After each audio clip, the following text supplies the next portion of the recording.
Yes, I'm a dancer, performer and choreographer too. Yeah.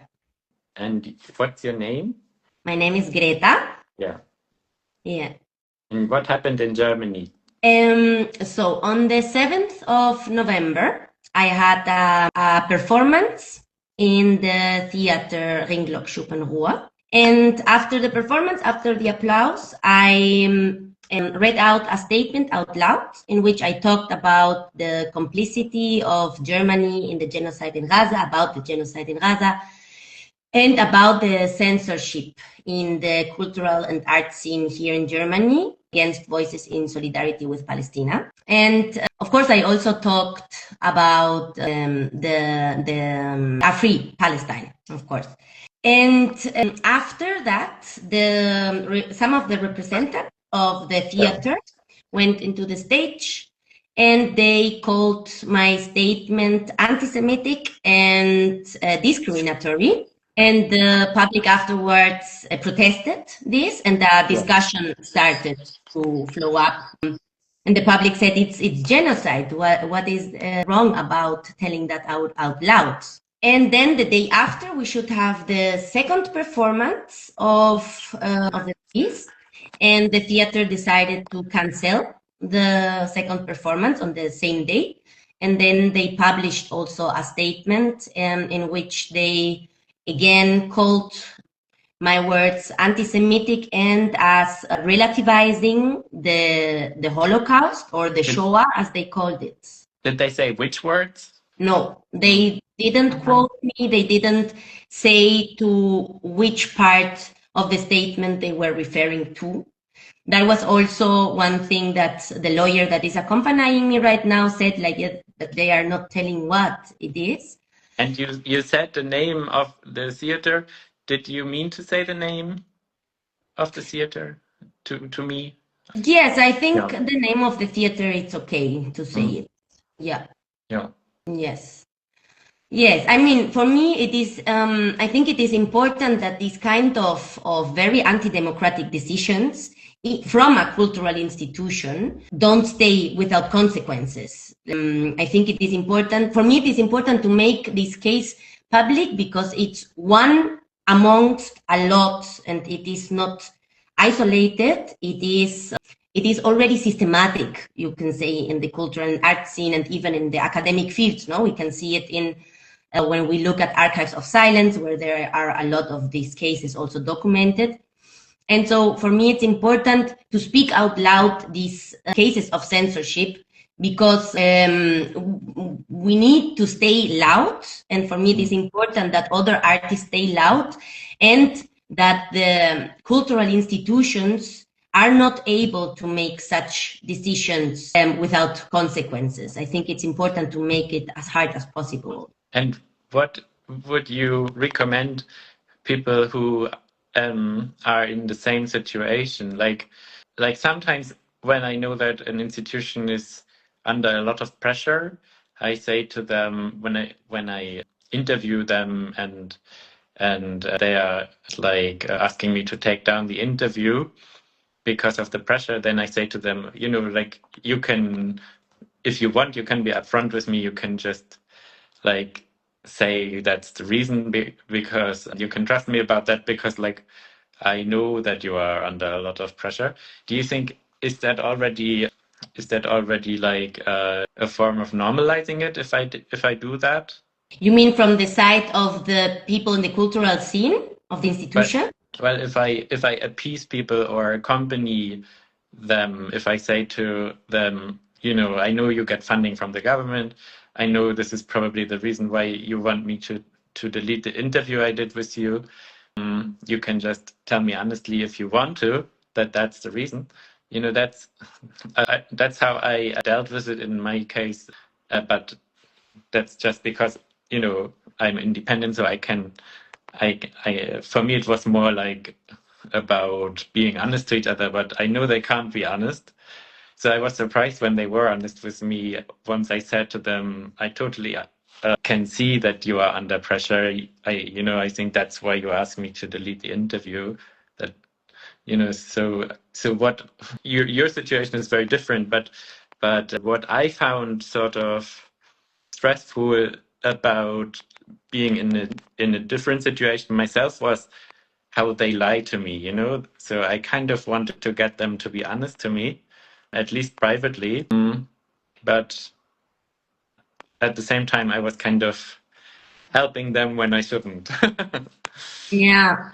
Yes, I think this is a very tricky situation because I mean, repression works, and it works first for the people that have the less privileges, no? So, and also, so in this case, also, of course, there are a lot of people inside of this situation, and I know I have to do it because I have the privilege, I have the German and the German citizenship, so I can talk and I have to do it. But I know that other people have a very different situation in terms of privilege, and so of course, for me, it is important then like to split, no? I don't know if I understood your question, but to split like the persons that have the privilege and that can talk and they want take it all on them, and to make the separation also from the other people that might not have this privilege and might have like the consequences of this repression much harsher on them. Because yeah.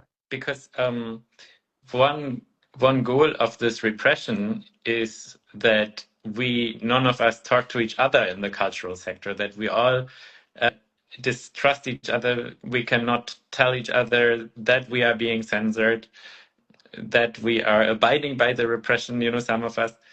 So this division is intended. So I was thinking, how can I overcome that? But it's really hard. Especially also because I have the feeling that in the cultural and art scene here in Germany, there is not so much this political conscience. I have the feeling that people in the cultural and art scene, they don't see the sense in going further with a process in a political sense, in a political struggle. So also in this sense, when there is censorship, it's like, okay, then we have to de-escalate. We have to not speak out loud. We will cancel beforehand our next performances. So for me, this is also very difficult then of how to stay together in the cultural and art scene when there is not this conscious about, okay, they are censoring me, and that means I have to speak about this. I have to speak about censorship. I have to be even louder because otherwise censorship is working, and censorship is a tool of fascism, and we have to fight against fascism. And overall, if we are in the cultural and art scene, it is our duty to fight for freedom of speech. So I think this is very important, and I feel that a lot of persons have not this conscience and rather stay silent so that they can get the funding still, the little ones that are still left, that they still get them, and that they can make like business as usual. And your dance theater, I think you're making looks very, very good. Like it looks very sort of, you put everything in there. And do you feel that they saw that and then they unsee that because of the censorship? Like, I don't mean that you should praise yourself. I just mean, you know, is there this weird moment in time when they deliberately forget all about that, they deliberately forget all about the art aspect as soon as they censor? Yes. I mean, I don't know if in that moment they forget about that. I have the feeling that, yes, like in this also way here in Germany and maybe in Europe, I don't know, to make art as abstract as possible. So to not address something expressive, like to not address something explicitly, to always stay in the abstract. It is super ambivalent. And so you are actually not yes, it is a way already of creating art that is, in my point of view, very unpolitical, and more in these times where the context is that we are complicit in a genocide. It's just, and that it's so obvious because it's a genocide, that it's live stream and that we all know about it. No one can say we didn't know about it. So I think it's a little bit this not wanting to see that the situation is drastically different now than before the 7th of October here in Germany, because it is so explicitly that we are complicit in it. Of course, we know that the struggle in Gaza and the occupation and the colonialization from Israel is much, much before. It's already 77 years already, the struggle, no? But here in Germany, it has, and in the whole world, it has become very obvious in the last 2 days, 2 years. So I think it's both. And I don't know if you hate describing your art, but I will try anyways. Like because to me it seems to stand for humanity, for being kind, and for treating other humans as humans. You know, like how do you describe your art? Yeah, for me, well, I describe my art. I want my art to serve the decolonialization processes and also intersectional feminism. So it is about also make a question our views and our perspectives also as Western people, and understand that we also have grown up under certain ideologies that we always point out in other persons outside of the West, like they have ideology and whatever, and we also have grown up with an ideology. And for example, if we talk now about Palestine, here the West has grown up a lot in the ideology of Zionism, like in seeing that it is legitimate that some people make their land in a land that was already populated, and so to center a lot Israel and to not see and be blind to the Palestinian perspective. And yes, so in this sense, I would put my art or myself as an artist wanting to speak about all of this, and moreover also, yeah, we as artists, we do not have the privilege of the attention.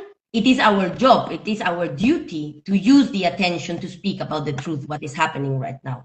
And that we all judge others and don't see how we are acting badly ourselves, you know, what you address with your art.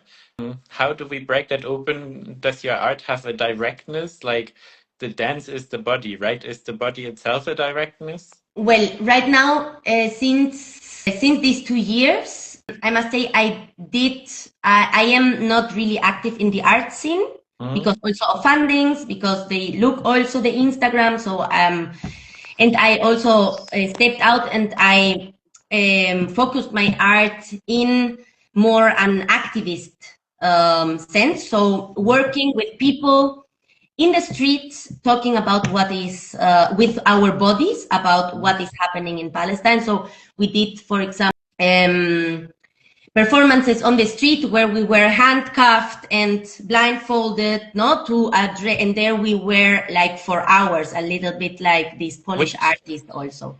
Which city? In Cologne. Yeah. Yeah. And so I redirected actually my art out of the art scene because I do not trust anymore the art scene, like everything what they tell about diversity, democracy, anti-racism and all of this. I just don't see it right now if they stay silent in what is happening and censor people. So I directed it more on the work as an activist on the streets. And of course, yes, using the body more in an explicit way, like taking it out of the abstractcy where you can interpret also a lot of things inside, because it's so abstract that you can interpret a lot of things that you already know inside. And instead of that, to create very explicit images to address something, and that no one can say it is something else. It is what it is. And what does that bring out in people? Do they meet their unconscious? Do they see their unconscious desire? Do they see your leg when they see maybe, for example, a naked spot on your body, or do they see that that we are all small human beings, naked human beings? Well, the reactions of the people have been very different. Some, I think, get really blocked and are like get mad, like these people that don't want to go out of the German Staatsräson, no, that is unconditionally behind Israel. So they feel attacked. So some are like this. Others are a lot like, I just pass, as if there is nothing going on, and that is actually a mirror of what is happening here. You can see it, but you just don't want to see it. And a lot of other people, but more, I guess, with a migration background, were often had very thankful reactions and very solidaric reactions, and also passed by saying "Free Palestine," like understanding. And there was one boy that was passing, and he had also a migration background, I think.